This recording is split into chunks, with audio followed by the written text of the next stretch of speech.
గత 13 నెలల క్రితము ఎన్నికలు జరుగుతున్నటువంటి సందర్భంలో కాంగ్రెస్ పార్టీ నాయకులు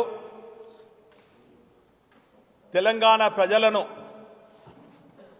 మభ్యపెట్టి అమలు కాని 420 హామీలు ఇచ్చి 6 గ్యారెంటీలతోని ప్రభుత్వం చేపట్టిన తర్వాత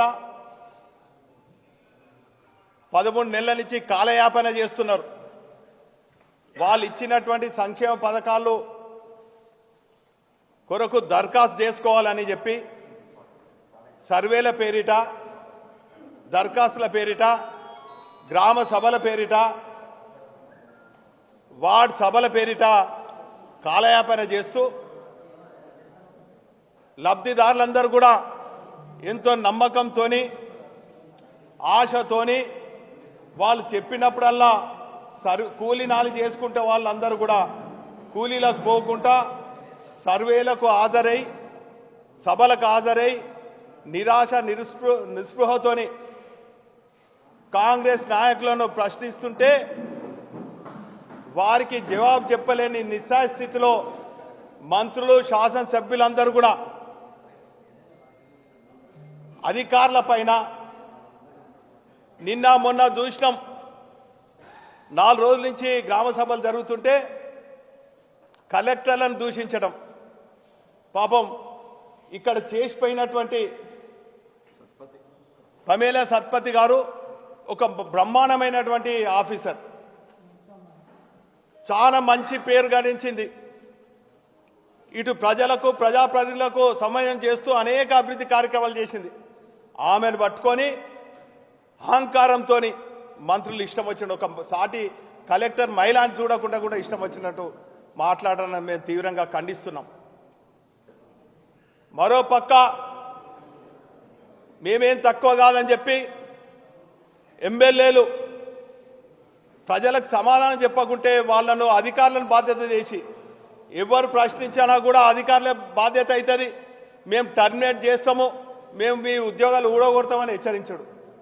ఇంకొక అడుగు ముందుకేసి ఇంకొకరు ప్రశ్నించే వాళ్ళను చెట్లకేసి కొడతాం, కట్టేసి కొడతాం, ఉరికిస్తామని.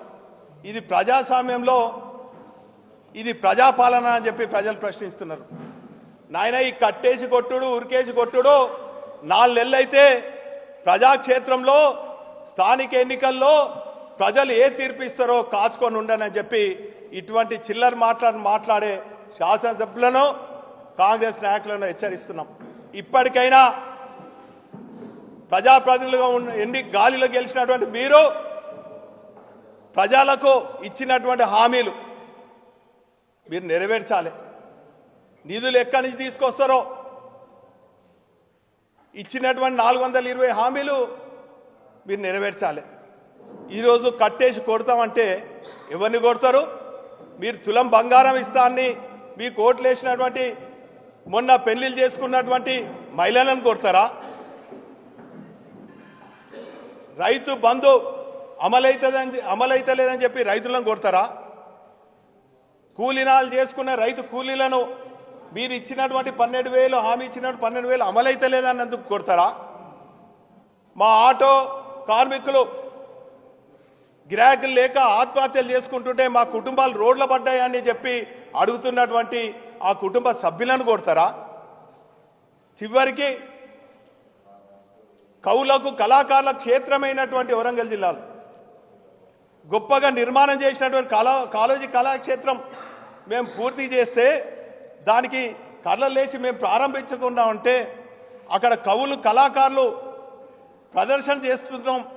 మాకు 1,50,000, 2 లక్షలు ఇవ్వలేకపోతున్నాం, మా ప్రదర్శనలు నిర్వహించుకోవాలని మేము అడుగుతుంటే కళాకారులను కొడతారా?